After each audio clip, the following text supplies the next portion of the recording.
Oh Lord, why did that night's moon fall into Jada's eyes like a flame? The wind carried the smell of burning salt, the scent of moss and Savannah river water, mixed with old Naomi's sighs. Inside the little wooden house, Roland was slamming the table, demanding to sell off the salt marsh, the legacy their mother had left behind. And Jada, trembling yet, with eyes glowing like hot coals, felt something deep in the earth stirring. Then, when she stepped out to the riverbank, the water split the moon in two, and a mermaid with shimmering golden scales rose up the light of the water and of their lost mother's soul. She didn't speak, just gazed at Jada for a long, long time, leaving a streak of light that melted into the salt. From that moment, Jada knew. Some secrets can't stay silent forever. But was she ready to pay the price for the truth? Long ago, in an old African-American community by the banks of the Savannah River, where the summer wind carried a salty tang like lingering memory, there stretched a salt marsh that reached all the way to the water's edge. Each time the sun dipped low, light bounced off countless salt grains, as if the sky had scattered down its oldest stars. Folks said if you listened long enough, you could hear the voices of those who came before the low murmur of hands that once stirred the water, carried the sun on their backs, turned sweat into white crystals. There, every morning, old Naomi still stood, back bent but eyes straight as a hoe handle, tending the marsh like she was tending her own soul. Her twin grandchildren, Jada and Jamal, grew up between salt and wind. They learned to count by stacking salt mounds in the yard, learned to sing by listening to dry salt rattle in bamboo baskets. Jada was the one with eyes like the river when it's still, able to catch sight of things others missed. Jamal was quiet as a root by the marsh, but when he laughed, people remembered their father, a gentle man who'd followed the sea wind years ago. Their mother, Mara, had died giving birth to the two of them. Naomi said Mara was still around, in the morning mist, in the salt that crusted the hem of a shirt. Jada believed it. She often sat on the levee, watching the water turn gold at dusk, hearing what sounded like someone singing a wordless song from the river bottom. Those peaceful days drifted by to the creak of pestles, the smell of drying salt, the slow breath of the little village. Everyone knew their place, knew when to be quiet and when to sing. But that fall, a stranger appeared, Roland, the twins' stepfather. He came back to Savannah in a light-colored coat, polished leather shoes, eyes hiding something cold and sharp as steel. Roland said he wanted to help, that he'd open new roads for the salt marsh, turn it into a place tourists would visit, where salt could be sold all across Georgia. His voice was smooth, his words polished, like they'd been sharpened just to cut into other people's trust. Naomi said nothing, just ladled out a cup of tea and handed it to him without looking up. Jada, standing on the porch, heard the click of Roland's shoes on the brick, and something strange rose in her like the water under her feet had just rippled. Roland told her she'd grown fast, told Jamal he looked smart, then walked away with a sweet smile. But after he was gone, that smile still hung in the air, sticky as old honey. In the weeks that followed, Roland showed up more often. He brought printed papers, talked about contracts, investments, people up in town, ready to pour in money. Naomi stayed quiet, only told Jada to mix salt water for washing hands. Salt keeps dirty things clean, she whispered. But salt also knows who's pretending. Jada didn't understand everything, just felt the chill in her grandmother's voice, like deep water with no bottom. When Roland left the house, Jada saw him pause by the fence, pull out a cigarette, and strike a match. The flame lit his face, showing eyes that flickered like waves. Wind carried the smoke mixed with salt, making a bitter, burnt taste. She shivered a little, sensing something about to change, a disturbance like rain coming over a freshly spread field. From that day on, nights in the village grew thicker. Whenever the wind blew, Jada heard strange rustling. One night she woke with a start and saw, through the window, a faint light flickering by the old storage shed where the oldest salt jars and their mother's notebook were kept. She thought to call Jamal, but only watched in silence, heart pounding. The light moved slowly, then went out. All that remained was the chirping of insects and the damp smell of salt, mixed with moss. The next morning, Roland told Naomi he was bringing a few people to see the marsh. He called them investors, but when Jada looked into the distance, she saw 3 strange men in rumpled clothes, shifty eyes. One carried a map, pointing and laughing. Naomi stood tall, sunlight touching her silver hair like a halo. She spoke, voice not loud but firm. This is land of blood and sweat. It doesn't belong to anyone who's never bent down to the salt. Roland gave a thin smile, said she was old-fashioned, that times had changed. But Jada saw a bead of sweat roll down Naomi's cheek, mix with the salt on her hand, and shine like a speck of gold dust. That afternoon, as the sun began to set, Jada went to the river's edge. The water lay still as a mirror. She saw her own face, then watched it melt into the golden sky, fading like vanishing mist. She heard singing tiny as a strand of hair, faint as a breath. The sound made her heart ache, as if someone were calling her name from under the water. She closed her eyes, listened, and for a moment she thought she saw a glow moving along the river bottom, soft as a ribbon of gold silk. She didn't know if it was dream or real, only knew that when she opened her eyes, the water was smooth again, and the wind carried the faint, sweet scent of sea hibiscus. Jada walked home across the silent salt yard. Naomi was asleep, Jamal mending a drying net. She looked at her brother, watched his hands glide over the rope, and suddenly understood that some things are more fragile than salt, yet can still be held if you know how to believe. In the corner, the oil lamp burned low, its orange light throwing the shadows of 3 people onto the wall, 3 shapes woven together, like 3 souls sharing one breath.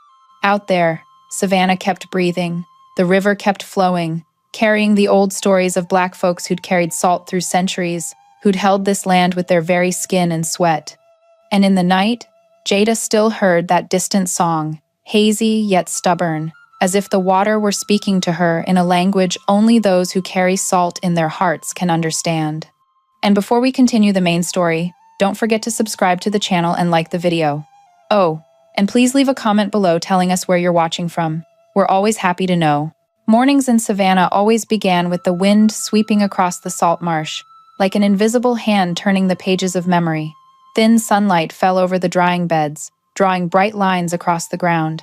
But today, that light felt strange. It was chopped up by shadows. Shadows of strangers walking with Roland. They arrived in a gray pickup, dust rising in hazy layers. One of the 3 men was smoking, flicking ash onto the ground without a glance around. Roland introduced them to Naomi, voice still slick as oil. These are the investors. They just want a quick look.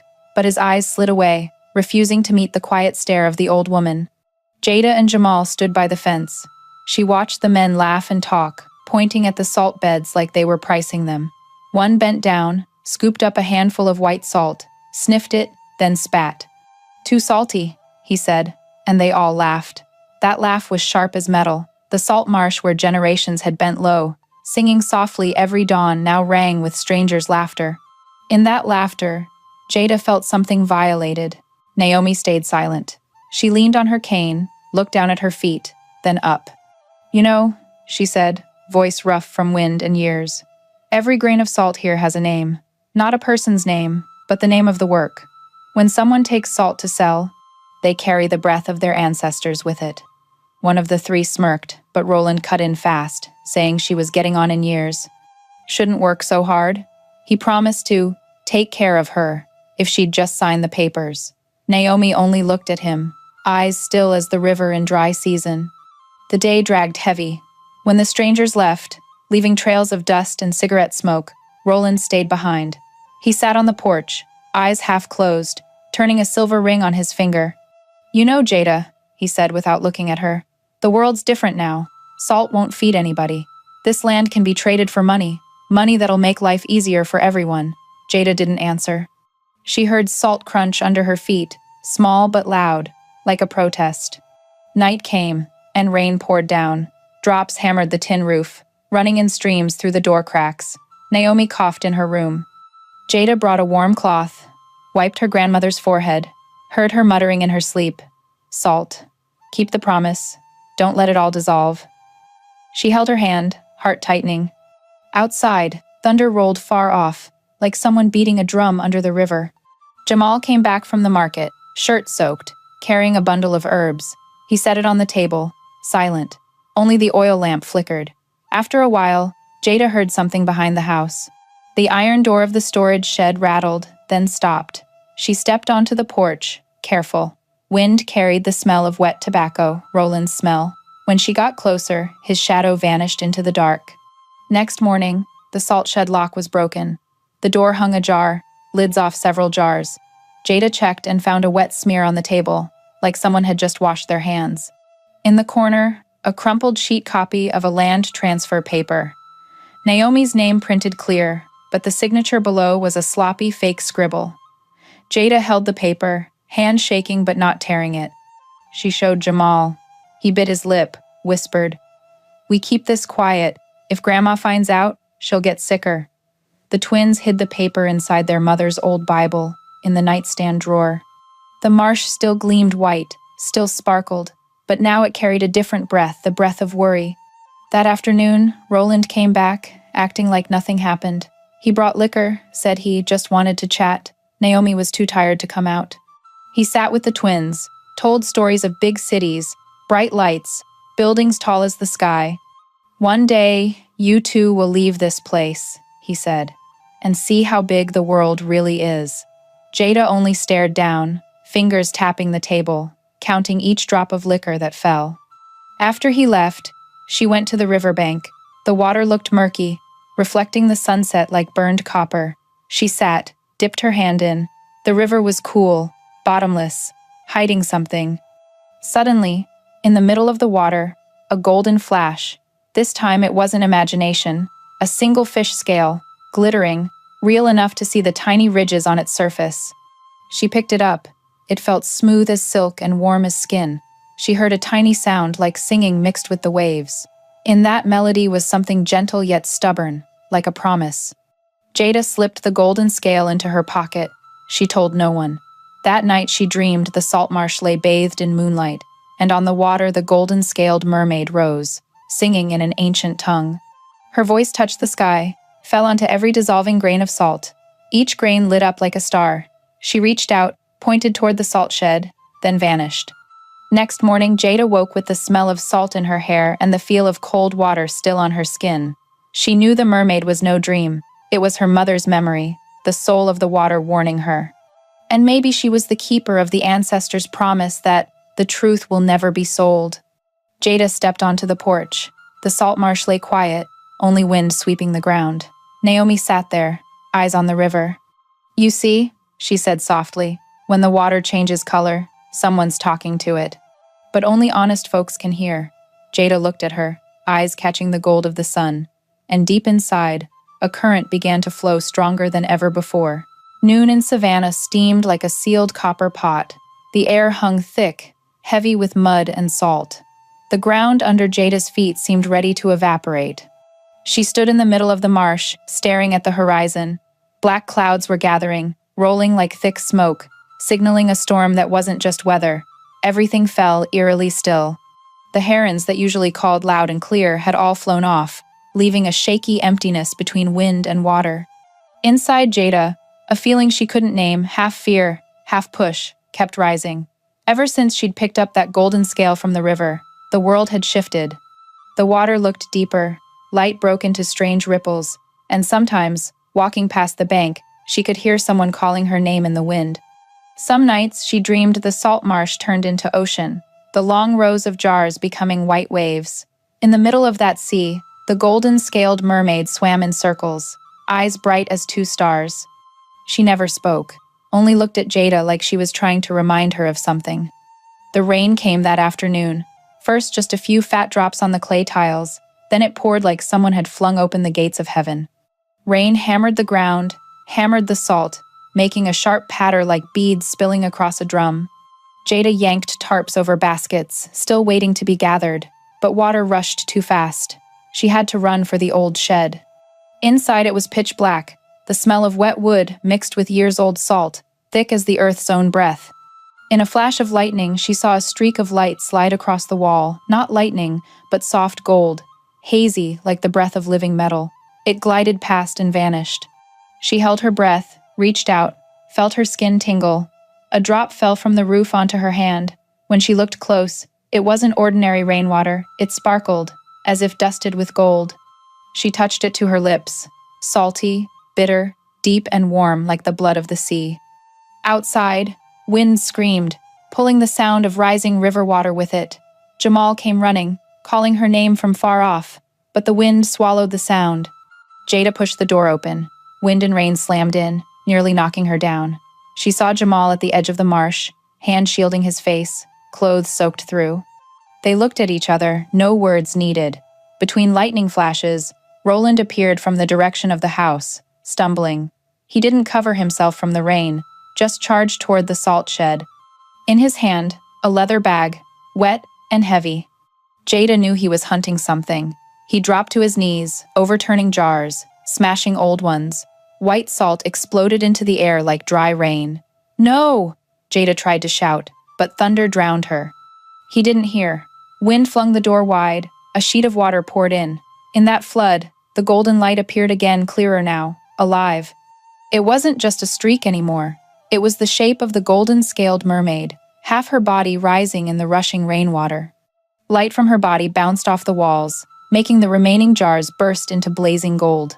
She looked at Jada, lips moving without sound. Her black hair curled and wrapped around her arms like little rivers. Then she turned toward Roland. In an instant, he fell backward, hands over his face, a wordless cry. He scrambled out the door, slipped down the step, the leather bag flying open. Wet papers, ink running, floated toward Jada. For a second, she saw her mother's signature, ghostly, then gone under the water. She bent and picked up a piece. It was limp, but in the middle, a blurred M still showed Mara. It felt like her mother's hand touching her through the soaked page. Lightning cracked close. The flash was so bright she squeezed her eyes shut. When she opened them, Roland had vanished, leaving the shed flooded and the smell of fear everywhere. The rain lasted until night. Jada and Jamal sat in the main room, feeding a fire to dry their clothes. Naomi lay resting, breathing heavy. Jada told Jamal about the golden light, the scale, the singing. Jamal listened without laughing, only nodded, like someone who believed some things live beyond reason. They didn't say much, just looked at each other in the quiet, knowing this storm hadn't come from the sky alone. It came from deep in the earth, where the ancestors' promise was being tested. That night, Jada didn't sleep. She stepped onto the porch, watching the marsh still holding water. The moon rose late, laying a silver path across the river. Water had receded some, but the ground stayed wet, reflecting light like salt not yet dry. In that glow, she saw the golden-scaled mermaid again. She didn't sing, only lifted her hand, palm open, showing one large grain of salt shining like a jewel. Then she opened her fingers and let the grain dissolve into light, spreading across the water, melting into every ripple. Jada heard an echo, not with her ears but with her heart. Hold the water, because the water holds the truth. Jada knelt, touched the water with her fingertips. It was ice cold, but when she pulled her hand back, a faint, warm gold still clung to her skin. She knew it was a sign the mermaid wasn't just a vision. She was her mother's living memory, the memory of every person who had ever spread salt, sung in the wind, turned sweat into these white crystals. Far off in the dark, tires rolled, Roland leaving for wherever, maybe to the men he called creditors. But Jada wasn't afraid. She knew he only carried fake papers. The soul of the marsh stayed here, guarded by water, watched over by salt. She stood. Wind whipped her hair across her cheeks, carrying the smell of salt, moss, and a faint sweetness from the distant sea. Up in the sky, clouds parted, revealing a slice of golden moon hanging exactly like the scale she'd found. She smiled softly, understanding that everything was just beginning. The salt marsh, the river, the mermaid, they were all waiting for her to step forward into the story she had been chosen to tell. After the storm, Savannah felt washed clean. The ground was still damp, the smell of salt melting into the wind, puddles glittering like tiny mirrors holding the sky. The marsh lay quiet, only the long hum of insects, like the earth's prayer after rain. In that stillness, Jada felt something sprouting, a thin light hidden inside the water. She sat by the window, looking through the wooden frame, watching the Savannah River curl in its silver mist, steam rising slow as smoke from a ritual pot. Naomi was still weak, but every time the wind passed, she lifted her head, as if hearing someone call her name. Jamal had gone out early to check the levee, and the trays the flood had scattered. Inside the house, only Jada and the river's breathing remained. She held the wet paper she'd found during the storm, the one with her mother's faded signature. It had dried, but the smell of rain and salt lingered, proof that something wasn't finished. She brushed the blurred ink, picturing her mother's smile in memory, gentle, yet holding a stubborn light. Late afternoon, sunlight slanted across the marsh, striking the piles of salt that had been gathered again. Each grain threw back blinding white, making Jada squint. She remembered Naomi's words, "Salt only shines when folks don't lie." And from that she understood the glow on the marsh wasn't just sun, it was the honesty still left in the ground. When night fell, Roland came back. No one knew where he'd been. He just appeared at the village gate, shoulders slumped, coat caked with mud, eyes sunken. He'd lost his usual polish, looking like a man dragged through sleepless nights by the wind. In his hand was the same old leather bag he'd dropped in the storm. He stood at the head of the salt road, looking around, lips pressed tight. No one came out to greet him. The village had started to doubt, and Naomi lay resting, refusing to see his face. Only Jada, watching from inside, felt an icy chill run down her spine. That night the moon was full, bright enough to show every salt streak stuck to the leaves. Jada walked to the riverbank, carrying the golden scale the mermaid had left. She didn't know why she went, only that something in her chest was calling. The river lay smooth as velvet, the moon resting on it, broken into 1,000 shining pieces. She knelt, let the golden scale drift onto the water. It floated slowly, then sank, leaving a perfect circle of light. From that circle, tiny ripples spread like stitches sewing two worlds together. Out of the dark water, the golden-scaled mermaid rose. This time she wasn't distant like a dream. She was close enough for Jada to hear the breathing of the river. Her body shimmered, every scale turning moonlight into thin blades of gold. Her eyes were deep and honey-old. Her hair flowed behind, melting into the water like a second river. She looked at Jada, then lifted a finger to her lips. Silence. No words, but Jada understood. Truth doesn't need to be spoken aloud, it only needs to be faced. The wind picked up. Behind Jada came footsteps. She turned and saw Roland standing not far off. Moonlight poured over his face, showing hollow eyes, and the fist clenched around the leather bag. He stared at her, then at the water. For a second, the gold from the scale lit his skin bright, then pale as death. "Who you talking to?" His voice wasn't a shout, just rough like wind scraping iron. Jada didn't answer. She simply stood between him and the river, a marker of an old oath. Roland stepped forward, reaching to snatch the light trembling on the water. But the moment his fingers touched the river's edge, the surface boiled, and a whirl of golden light spun up thousands of scales swirling at once. Singing rose, not human, but water, salt, the past itself. He stumbled back, fell hard, the leather bag flying into the mud. Torn papers spilled out, caught the wind, and flew straight toward the salt marsh. Under the moon, they glowed like prayer leaves, and when they touched the salt, they burned quietly, sending up thin white smoke. Roland scrambled up, face ashen, gasping. He looked at Jada, her eyes now mirroring the whole river, clear and deep. She said nothing, but that look pushed him back another step. He turned and ran into the darkness. His footsteps faded into the wind until only the soft slap of river on shore remained. Jada stayed still. The mermaid had slipped beneath the surface, but her light lingered on the water, twinkling like 1,000 stars slowly dissolving. Jada knelt, laid her hand on the river, felt a strange warmth spread. In the water she saw her mother's face reflected, not sharp, just the soft outline of a smile. Her mother's voice came on the wind. "My daughter, remember, salt isn't salty just from tears, it's salty from memory." She closed her eyes, letting the words soak into her skin like salt through a cut. When she opened them, the moon had climbed high, pouring down on the marsh as it dried. Salt grains caught the light, shining like silver, and inside her a new belief crystallized that her mother had never left, that the water was still protecting them, that the mermaid was simply one shape of sacred memory. Jada walked home along the wet salt road, every footstep leaving a small glow behind. Naomi was asleep. Jamal sat leaning against the door, eyes half closed. She sat quietly beside him, saying nothing, only the faint smell of salt drifting and the far-off river lullaby. Night moved slow.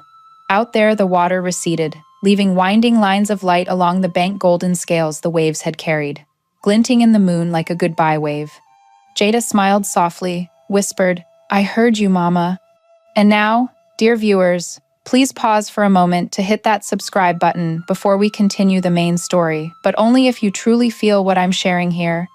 And drop a comment below to let me know where you're watching from and what time it is right now. Morning in Savannah unfolded beneath a thin mist like incense smoke. The sun hadn't yet burned clear, only enough to throw a hazy glow over the salt marsh, like white cloth draped across memory. Jade awoke early. Last night she dreamed she walked the riverbank holding a golden lamp. In the dream, the mermaid followed, her song weaving into the water, repeating one line, "Find where the salt doesn't dissolve." When she woke, the words still rang in her ears, clear as if someone had whispered them beside her pillow.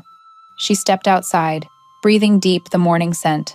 Salt, mud, wildflowers along the levee, blended into a sweet, earthy tang. On the porch, Naomi sat wrapped in a blanket, eyes fixed far downriver. She said nothing, only turned slowly, took Jada's hand, rough palm, warm. First sunlight touched her silver hair, making her look carved from salt. "Today you should clean the shed," she murmured. "Those old jars still hold people's souls." The words were strange, but Jada didn't ask. She just nodded. The salt shed sat at the edge of the marsh, on slightly higher ground safe from the tide. Old wooden door, green with moss. Jada pushed it open. Years of salt rushed out, sharp and sweet, the smell of time itself. Light slipped through the slats, falling across rows of glass jars. Many were cloudy, crusted white outside. She walked the line, fingertips brushing lids. Some were labeled names of the dead, names of seasons, names of rainy days. In the far corner, seldom touched, stood a larger jar hidden under gray cloth. She lifted the cloth, dust rose like smoke. The lid was loose. Jada twisted it off. Inside wasn't just salt, there was a small oilcloth bundle. She lifted it, salt spilled in a soft shower, each grain catching light, sparkling like stardust. The bundle was tied with hemp string, worn thin. She opened it and found a journal. Dark leather cover, edges curled, smelling of old paper and brine. On the first page, soft, slanted handwriting. "Mara's left for my 2 children. When the salt speaks, listen." Jada's heart pounded. She called Jamal. He came running, shirt streaked with dirt, hair wet with sweat. When he saw the journal, he froze, eyes wide. The twins sat on the wooden floor, surrounded by salt, smell, and light crisscrossing through the boards, and turned the pages. It began with days when their mother was young, first following their grandfather into the marsh. She wrote about feet sinking in mud, the smell of sun on salt, Naomi's strong voice singing the old "Call Water to Salt" song. Then came Roland. The handwriting grew heavier, slanted sharper, as if wind had picked up. She wrote of the man with the easy smile, words sweet as cane syrup, promising to expand the land, start a salt company. She wrote, "I believed him. I wanted a future for the marsh. I didn't know that future would be written in my blood." The deeper they read, the clearer it became. Roland had tricked her into signing what he called a mining permit, but it was really a deed transfer. When she discovered the truth, it was too late. She hid the copy in a salt jar, trusting only salt to keep truth from being destroyed. The last pages grew faint. "If I don't reach Naomi in time, let the salt speak for me. Whoever hears the water sing is the chosen one." Jada laid her hand on the page. It felt warm, as if their mother stood right behind her, breath on her shoulder. She and Jamal sat silent, listening to dry salt crack softly under their heels. Sunlight shifted from gold to orange, like fire reading the lines aloud. Outside, the Savannah River rose with the tide, water lapping the bank in the steady heartbeat of the earth. She looked at her brother. Their eyes met quiet understanding of what had to come next. The journal was evidence, the voice of the dead, the key to saving the land. Jamal closed it, wrapped it again in oilcloth, tucked it inside his shirt. "We wait," he said. "Till the village meets, till everyone's there." Jada nodded, but inside her something still hummed the distant song, the call of water, the mermaid she hadn't seen since that moonlit night. By afternoon, when they stepped out, the marsh glowed brighter. Salt grains caught the red sun, making the whole place burn underneath. Wind carried brine into their hair, into their skin. Jada saw a flash of light glide along the river's edge there, then gone. She knew the mermaid was watching. Maybe she was part of the promise in that journal too, that truth will rise like salt in water, no matter who tries to drown it. Before dark, Jada stopped beside Naomi. She didn't tell everything, only said they'd found something precious of their mother's. Naomi didn't ask. She just smiled, laid her hand over Jada's. Your mama used to sing right where you're standing, she said, voice light as breeze. River was quiet, salt sparkling. I believe the water heard her vow. Night came. When the house slept, Jada sat alone, window open to the river. Moonlight laid a thin road across the water, and the wind carried that faint song she knew, had dreamed, had remembered. She nodded gently, answering the singer. Then, far along the bank, a small gold flash, not lightning, not lantern, just one mermaid scale catching moonlight, soft as a blessing. Jada closed her eyes, whispered inside, I heard you, Mama. The morning after finding the journal, Savannah felt impossibly clear. White clouds drifted low like tufts of salt. A soft wind slipped through the wooden houses, carrying the river's damp breath into every open door. The marsh lay still, flat and bright as a mirror. Jada stood in the middle of it, feet sunk deep in the soft sand. Everything around her seemed to be listening, waiting for a call. She opened her mother's journal again, turning to the middle where pages had yellowed and salt crust clung in pale streaks. The handwriting slanted, bold, hurried. Salt keeps the word, water keeps the secret. When someone betrays the water, salt will dissolve into tears.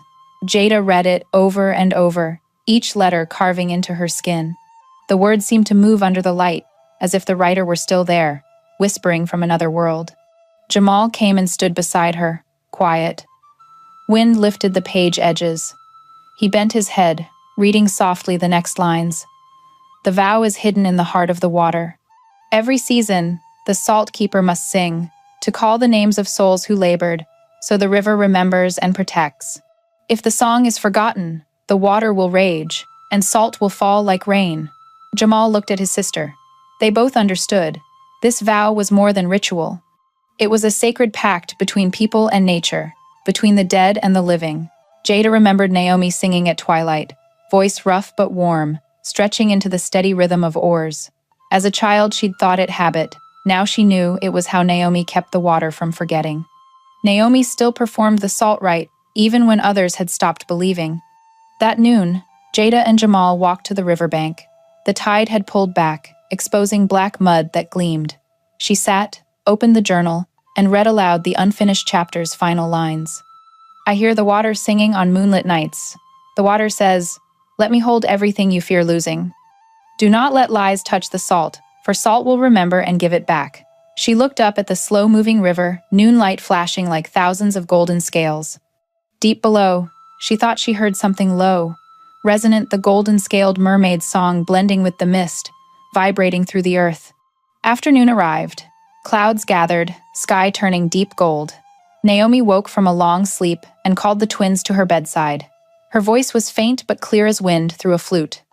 You know, she said, every season the salt keeper must keep the word too. Otherwise the marsh will be stolen, or it will melt itself away. The year your mama sang the water song, the river listened.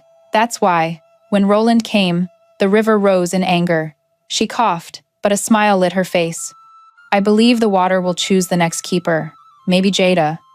The room fell dead silent. Jada looked out the window. Last rays of sun struck the river, blazing gold like fire. Something stirred in her chest, a thin wave spreading through her whole body. That night, when everyone slept, she couldn't rest. The river was calling. She walked barefoot across the cool salt crust. Stars filled the sky, a sliver of moon hanging low, laying a long silver path on the water. She stood there, saying nothing, only listening. Then, from the heart of the river, the song rose. No longer distant, it was close, round, clear, each note rolling like pearls across a drum. The golden-scaled mermaid surfaced, body glowing, eyes shining like two pieces of amber. She swam slowly, not approaching, only tilting her head to watch. Her song merged with the waves, becoming the familiar rhythm Jada had once heard from Naomi's lips. Jada began to sing along, hesitant at first. But the more she sang, the quieter the wind grew. The water smoothed flat, perfectly mirroring the mermaid. When the song ended, the mermaid smiled, lifted her hand, and revealed a single, large grain of salt in her palm, bright as frozen dew. She let it fall. It dissolved into golden light that spread across the entire river. Jada understood. This was the salt of the vow her mother had written about. The water had kept it, and now it was giving it back. She knelt, touched the surface. Warmth flowed into her skin, as if her mother were hugging her from inside the river. The mermaid's song faded into the wind. When Jada looked up, the water was empty again, only pale gold lingering on the waves. Next morning, she told Jamal, voice soft but sure. He wasn't surprised. If the water trusts you, we have hope, he said. They decided. They would use the journal as proof. Let the whole village hear the true story. Jamal took a pen and copied the key passages while Jada folded the journal, tied it again with their mother's hemp string. Salt scent rose from the pages, sharp, warm. That afternoon, light rain fell. On the marsh, salt grains sparkled like tears. Naomi looked out, smiling faintly. The salt is listening. The water is waking. You children are ready. Her voice blended with the rain, small but clear. Jada and Jamal sat side by side, hearts beating in the same rhythm. They understood the salt vow wasn't just about protecting land, it was about protecting memory, protecting the honesty that had fed generations. Night came, and when the sky cleared again, Jada heard the song from far off. This time it wasn't sad, it was pure, like water filtered through salt. The mermaid didn't appear, only left a streak of light racing the length of the river. The glow stretched all the way to the horizon, where dawn was about to break. And Jada knew, when the sun rose, every truth would rise with it, brilliant, impossible to hide. That afternoon in Savannah carried heavy steam. The sun hung low, its light red like fire behind dry salt. The marsh lay hushed, only the hum of insects and small waves lapping the bank, steady as the earth's heartbeat. Jada walked slowly between the salt rows, heart full of foreboding. Dusk was near, and in that fading glow she felt something moving beneath the surface like water searching for a way out. From far off came the sound of an engine. Tires ground over gravel with a gritty screech. A black car pulled up to the gate, dust billowing into a gray cloud. Roland stepped out, looking different. Shirt wrinkled, face gaunt, eyes ringed with exhaustion. But in that stare, something cold and sharp still glinted, like a small knife hidden up a sleeve. He didn't look at Jada right away, just stood there drawing a long breath, as if gathering nerve. He knew. Word had reached him in the village that the kids had found Mara's journal, that proof of his deceit now existed. Fear made him furious. Furious at himself, furious at the marsh for refusing to stay quiet. He'd once thought he could control everything with papers, but now those papers were like wet ash, neither burning nor drying, only stinking of the truth. Jada watched him, silent. The sun faded, leaving only the day's last pink mirrored on the salt. She felt the ground tremble faintly under her feet. A wind rose from the river, carrying salt and mud. Steam slipped inside her collar, cool yet sweet. In her mind, the golden-scaled mermaid appeared, deep golden eyes, song like water over stone. She knew tonight the water would bear witness. When darkness fell, Roland stepped inside. The door shut behind him with a low boom like a distant drum. In the house, only Jada, Jamal, and Naomi sat near the stove, firelight flickering across the old woman's calm, weathered face. No one spoke. Salt hung thick in the air, thick enough to taste. Roland set the leather bag on the table, eyes flicking over each of them. He spoke, voice low and rough. "We need to talk." No one answered. He opened the bag, pulled out the scraps of paper left edges crumpled, ink blurred, worthless now. "This is all I've got, but what you're holding is what's really dangerous." He stared at Jada, gaze trying to peel her soul open. Jada stayed quiet. She just stood, hand resting on the table's edge, feeling warmth from the flames. Outside, the wind howled, slamming the walls, making the house shiver. Naomi tilted her head, voice weak but firm. "Salt knows who lies." Roland forced a laugh, stiff and hollow. "Salt's just something to eat," he said. But right after, the wind rose harder. Flames danced wildly, and in the jumping light, the jars on the shelf reflected pale gold like hundreds of souls opening their eyes. The air turned thick. Roland stepped closer, hand shaking. "Give me the journal," he said. Jamal moved in front of his sister. Firelight lit his face, making his eyes glow like small coals. Roland took another step, but the floorboards creaked under him. Then, from somewhere, a tiny sound, grains of salt shifting. At first it seemed like wind, but the sound spread through the whole house, from shelves, from the floor, from every jar. White grains rolled gently, touching, glowing faintly. Jada looked around, heart racing. Naomi closed her eyes, murmuring an old prayer. "They're waking," she whispered. Roland backed away, eyes wide. He raised a hand to shield his face, but the salt light grew stronger. The jars seemed lit from within. Grains lifted, hovering, spinning, then fell like dry rain. The room drowned in shimmering white, beautiful and terrifying. Amid the glow came low whispers the voice of water, of the Savannah River, of ancestors. Jada didn't know if she was crying. She only felt wetness on her cheeks, salty as brine. In the light, she glimpsed the golden-scaled mermaid standing in the middle of the room, body half-transparent, scales moving like thousands of living salt grains. She raised a hand, pointing at Roland. Her gaze was cold and bright. He shuddered, collapsed. Salt rained onto him, covering shoulders, hair, eyes. He screamed, but the sound died. When the light vanished, he sat slumped on the floor, trembling. The house grew still again. Salt scent filled the air clean, sharp. Roland opened his eyes, dazed, face ashen. Naomi spoke softly. "Salt doesn't kill. It only gives the truth back." He looked at her, then at Jada, seeming to understand everything he'd hidden was now laid bare. He staggered up, fled out the door, leaving footprints of glowing salt trailing across the yard. Outside, wind whipped white dust. On the river, the moon peeked from the clouds, throwing a million rays onto the water.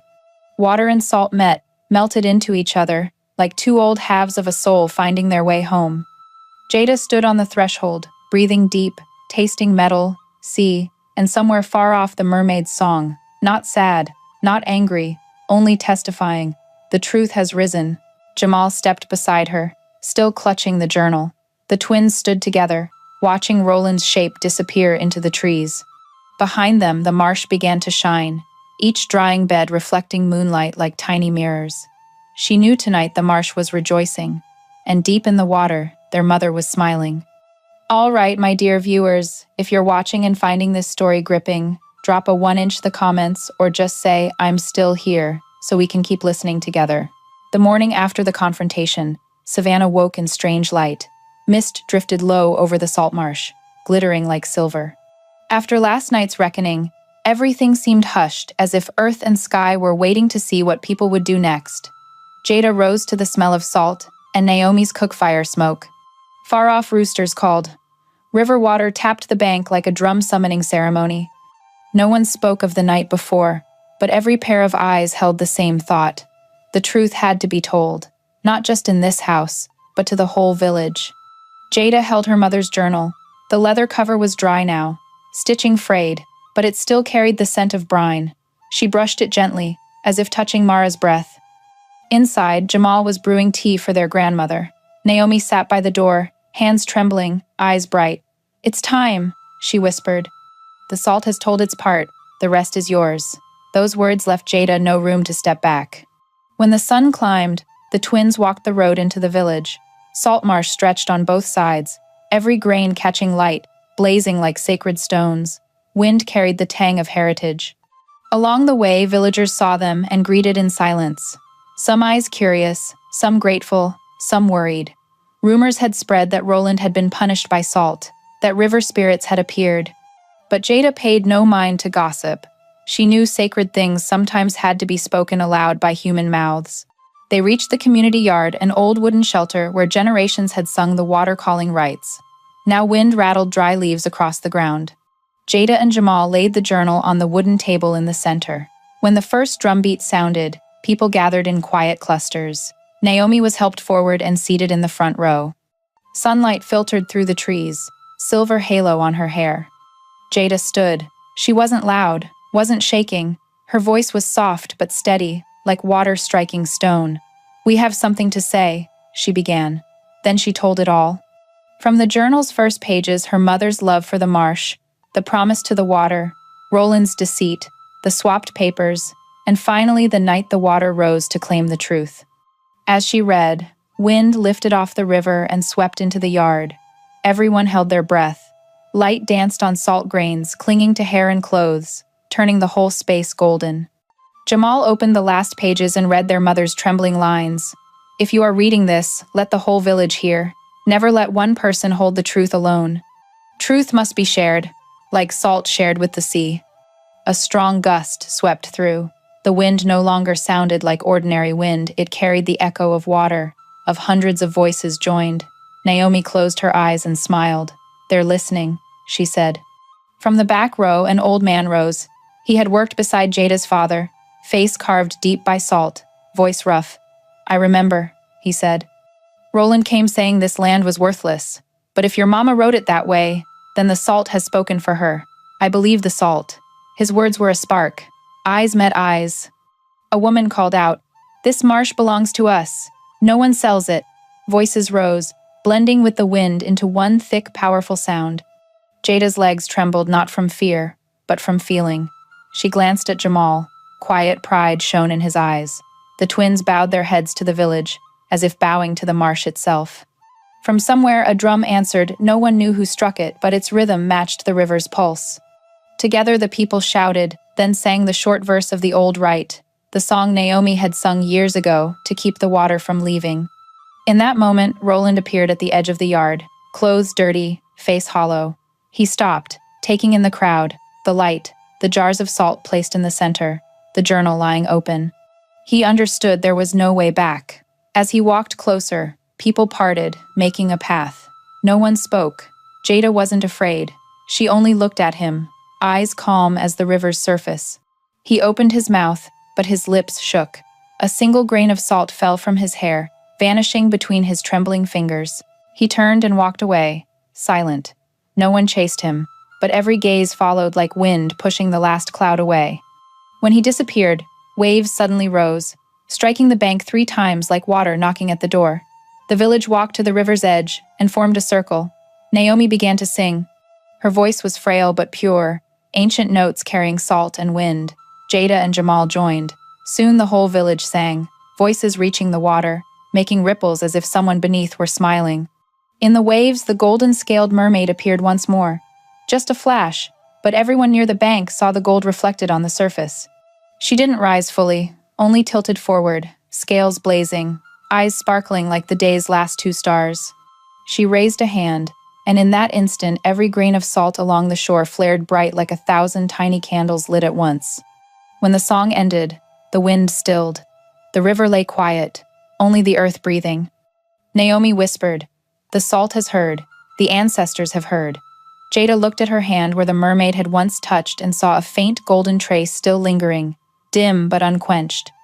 She knew, from this day forward, the marsh was more than a place to make salt. It was a keeper of memory, where song and truth merged like water and salt, never to be separated again. That moonlit night, Savannah turned into another world. The full moon hung huge and low, its light spilling over the salt marsh, bouncing off thousands of tiny mirrors, shimmering like a choir of souls lined up to sing. Wind from the river carried salt, mud, and wildflowers along the levee scents tied to generations here. The village gathered in the wide yard by the water, the old place for the calling water to salt rite. No one had to say it, but everyone knew. Tonight was the night of truth. Jada stood in the center, holding her mother's journal, Jamal beside her, eyes on the riverbank, where moonlight lay like silver silk. In the front row, Naomi wore a white salt shawl, face carved by time, but eyes still kind and bright. Before it began, she took Jada's hand and whispered, "Tonight you don't speak for your mama, you speak for the water." Short words, but they made Jada's heart tremble like the river meeting wind. Roland came too. He walked in stone-faced, clothes pressed, but eyes cloudy as post-storm water. He passed through the silent crowd, trying to hold a proud man's posture, yet every step sank deeper into the ground. When he sat on the empty chair, some avoided his gaze, others just bowed their heads. They had heard, seen, suspected, but now they wanted to hear it with their own ears. The drum sounded 3 times. The oldest man in the village, Mr. Isaac, skin dark and polished as wood, voice rough as wind through planks stood. "Tonight," he said, "we meet to settle justice, not with paper, not with money, but with salt and water, the things that fed us." He pointed to Jada. "Mara's daughter, speak." Jada stepped into the moonlight. Her voice wasn't loud, but it carried far, round as a bronze bell. She told everything from the journal's words to the night the salt glowed, from the ancient song to the moment Salt exposed Roland. As she spoke, wind rose, whipping her hair, and grains on the ground rolled along, nodding in agreement. Jamal held the journal high so everyone could see the yellowed pages. Mara's slanted handwriting flowing like water. Roland stood. His voice tried to stay calm. "It's all superstition. Those papers, they have no legal weight." He laughed, but the laugh twisted. "This marsh needs someone who can count, not old women's songs." His words fell into emptiness. No one answered. Only the wind blew, making the salt jars around the yard clink like mocking laughter from the earth. Naomi rose slowly, leaning on her cane. "Your paper," she said softly, "is just marks. Our salt is a vow. Marks fade, vows don't." Her voice was light, but it rang across the yard. Someone in the crowd spoke up. "We saw the salt shine, heard the water sing." Another added, "We know this marsh has spirit." Their voices layered, swelled into one strong current like waves. Roland backed up until his spine hit the wooden wall. The moon grew brighter, wind shifted. From the river came a sound, a low, distant song rising from the depths. Jada knew it instantly, the golden-scaled mermaid's voice. It floated through the air, weaving into the rustle of salt on the ground. Grains lifted, flashing into tiny golden streaks that swirled around the journal. Light spread, touching every face. The village didn't flinch. They stood still, holding hands, eyes on the river. Roland shouted, "Illusion! It's all illusion!" But when he looked at his own hands, the salt stuck to his skin began to glow. The light crawled outward, showing his face pale as wax. People stepped back except Jada. She walked forward, raised the journal high. "This is my mother's voice," she said, calm. "This is the water's voice. You can lie to people, but you can't lie to salt." A fierce gust swept through. From the river, hundreds of water droplets rose, sparkling in the moonlight, then fell upward like reverse rain. Each drop hit the ground and bounced into a tiny white grain of salt, small but bright. Under the moon, the grains gathered into a spiral, slowly forming the shape of the golden-scaled mermaid, half water, half light. Her eyes opened, staring straight at Roland. He stumbled back, tripped, and fell to his knees. She said nothing, only lifted her hand. Golden scales drifted down. Light reached the journal, then melted away. A soft rip sounded. The papers in Roland's pocket tore, ink running off. The wind stopped. Everything went silent. Roland bowed his head, tears mixing with salt. No one touched him. Mr. Isaac spoke. "This marsh doesn't belong to liars. The water has judged. The salt has witnessed." "Leave." Roland didn't answer, only lowered his head and walked out of the yard, straight into the darkness. The moonlight no longer touched his back. When he was gone, Jada knelt and placed the journal on the ground. Jamal and Naomi knelt too. The village followed, silent. A gentle wind passed, and from the river golden light drifted out, washing over every face. The mermaid's song rose one last time, warm, deep, pure as water's lullaby. Then the light faded. Only the moon remained, shining on the salt marsh, glittering as if no pain had ever touched this place. People rose, holding hands. One whispered, "Salt won." Another answered, "No truth won." The words drifted into the night, blending with the waves. Jada looked at the river.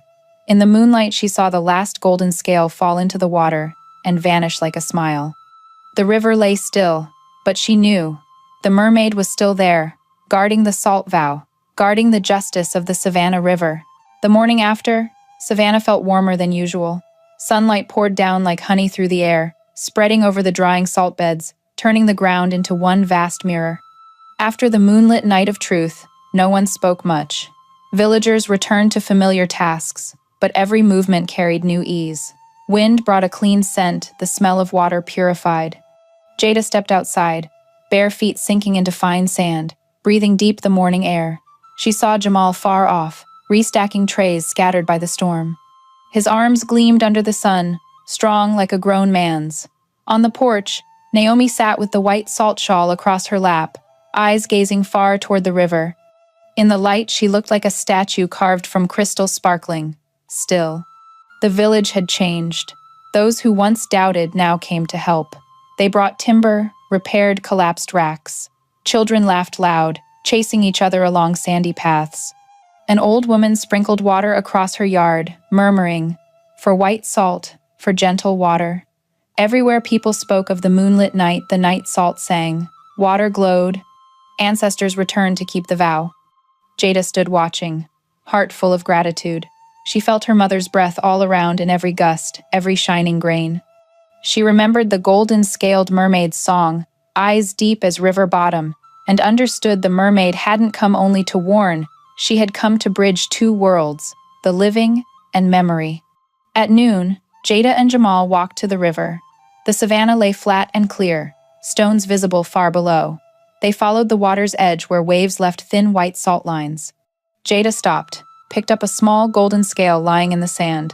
Light as a leaf, smooth as hair, she knew it was the mermaid's final gift, the last piece left after the gathering.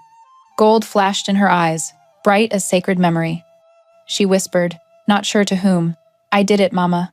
Wind brushed the surface, and in that quiet space she heard a faint sound singing, neither far nor near, echoing from the bottom of her heart. Naomi came up behind, leaning on her cane. "Do you hear?" she asked. Jada nodded. "The water is singing," Naomi said, "because it remembers who sang to it first." She bent, scooped a handful of water, let it run through her fingers.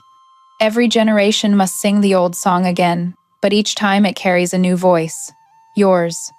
Jada bowed her head, watching water slip through Naomi's fingers, catching gold light. In that moment she understood.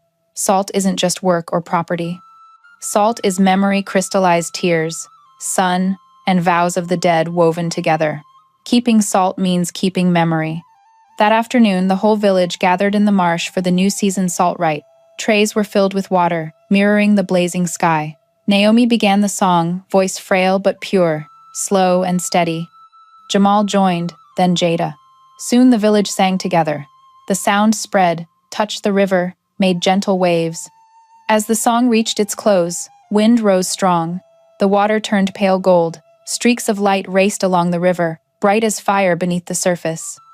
The golden-scaled mermaid appeared once more, this time not hidden in mist, but clear in the evening glow. She swam slowly, scales flashing sunlight like moving mirrors. She didn't sing, only raised a hand in farewell. Everyone saw her, bowed their heads in silence.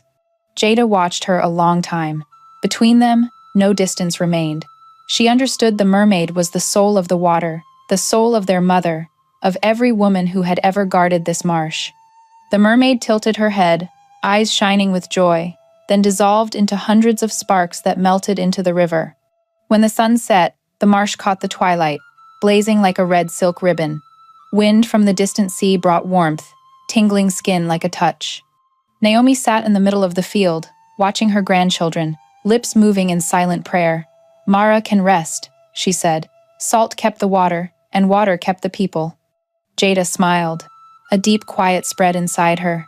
She knew their journey wasn't over, but from now on, they were no longer afraid. The marsh would stay white, the water would keep singing, and in every grain harvested would live a piece of their soul. When night fell, Jada went to the riverbank one last time. The moon rose late, laying a long silver path on the water. She sat, took the golden scale from her pocket, set it on the river. It sank slowly, then breathed out soft light. From far off, the song returned warmer now, like a mother's lullaby. Wind threaded through her hair, salty yet sweet. She whispered, "I'll tell this story so no one forgets." Waves lapped the bank 3 times like an answer. Savannah night lay quiet, only moon and salt shining. People say that even now, a small golden speck still drifts in the current, the mermaid's scale, glinting like an unending promise, that water and salt will forever keep truth alive, keep memory told, and keep those who love without fear of loss. And so the story of Jada, Jamal, and the Savannah salt marsh comes to a close, but the water keeps singing, night after night. In that song, people say you can still hear Mara's voice, Naomi's, and the golden-scaled mermaids blended into a hymn of honesty and heritage. The marsh stays white, stays bright, but now it's more than a workplace. It's where people keep one another's memories. They say if one moonlit night you pass along the Savannah riverbank, you'll see golden flickers on the water like scattered scales, or like ancestors' tears. Stop. Listen. You might hear yourself in that song, because every one of us has our own salt marsh, the place where we must hold fast to truth, no matter how time and storms try to wash it away level. If this story warmed you, drop a comment below and tell me where you're watching from and what time it is right now. Share this video with family and friends, especially those living across America, so they remember. Heritage isn't in the land, it's in the stories we dare to tell again. Don't forget to subscribe, because part 2, When the Water Returns to Savannah, is coming soon, with a new song rising from the river's depths.